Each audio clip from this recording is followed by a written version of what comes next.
एक बार की बात है, वृंदावन में एक संत रहा करते थे। उनका नाम था मनमोहन। वे बांके बिहारी जी के परम भक्त थे। एक बार उनके पास एक सेठ आया। अब था तो सेठ, लेकिन समय से उनका व्यापार ठीक नहीं चल रहा था। उसको व्यापार में बहुत नुकसान हो रहा था। सेठ उन संत के पास गया और उनको अपनी सारी व्यथा बताई और कहा, महाराज, मेरे व्यापार में कुछ दिनों से काफ़ी नुकसान हो रहा है, आप कोई उपाय करिए। संत ने कहा, सेठ जी, अगर मैं ऐसा कोई उपाय जानता तो आपको अवश्य बता देता, लेकिन मैं ऐसी कोई विद्या नहीं जानता जिससे मैं आपके व्यापार को ठीक कर सकूं। ये मेरे बस में नहीं है। हमारा तो एक ही सहारा है, बांके बिहारी। इतनी बात हो पाई थी कि बिहारी जी के मंदिर खुलने का समय हो गया। संत सेठ जी को बिहारी जी के मंदिर ले गए और अपने हाथों को बिहारी जी की ओर करते हुए सेठ जी को बोले, आपको जो कुछ भी कहना है इनसे कह दो, ये सबकी मनोकामना को पूर्ण करते हैं। सेठ जी ने बिहारी जी से प्रार्थना की। 2-4 दिन वृंदावन रुके और फिर चले गए।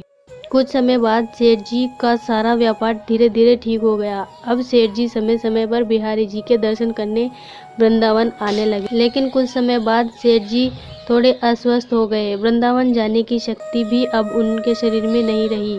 एक बार उनका एक जानकार वृंदावन धाम की यात्रा पर जा रहा था। इस बात को जानकर सेठ जी को बहुत प्रसन्नता हुई। सेठ जी ने उसे कुछ पैसे दिए और कहा कि बिहारी जी की सेवा में लगा देना और उनको पोशाक धारण करवा देना। वो भक्त जब वृंदावन आया तो उसने सेठ जी के कहे अनुसार बिहारी जी के लिए पोशाक बनवाई और उनको भोग भी लगवाया।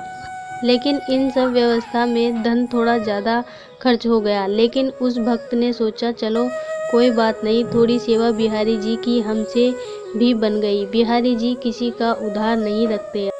अब इधर मंदिर बंद हुआ तो बिहारी जी रात को सेठ जी के स्वप्न में पहुंच गए। सेठ जी को स्वप्न में ही बिहारी जी ने कहा, तुमने जो मेरे लिए सेवा भेजी थी मैंने स्वीकार कर ली, लेकिन उस सेवा में रुपए ज़्यादा लगे हैं। तुम उस भक्त को ये रुपए लौटा देना। ऐसा कहकर बिहारी जी अंतर्ध्यान हो गए। सेठ जी की जब सुबह आंख खुली तो वे बिहारी जी की लीला देख आश्चर्यचकित रह गए। सेठ जी जल्द से जल्द तैयार होकर उस भक्त के घर पहुंच गए और उसको सारी बात बताई।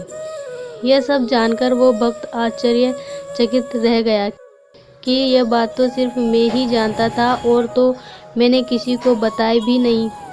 सेठ जी ने उनको वो रुपए दिए और कहा, मेरे स्वप्न में श्री बिहारी जी आए थे, वो ही मुझे ये सब बात बता के गए हैं। ये देखकर वो भक्त खुशी के मारे मुस्कुराने लगा और बोला, जय हो बिहारी जी की। इस कलयुग में भी हमारे बिहारी जी किसी का कर्ज किसी के ऊपर नहीं रहने देते। जो एक बार इनकी शरण ले लेता है फिर उसे किसी से कुछ मांगना नहीं पड़ता, उसको सब कुछ मिलता चला जाता है। आपको कहानी कैसे लगी कमेंट में ज़रूर बताएं।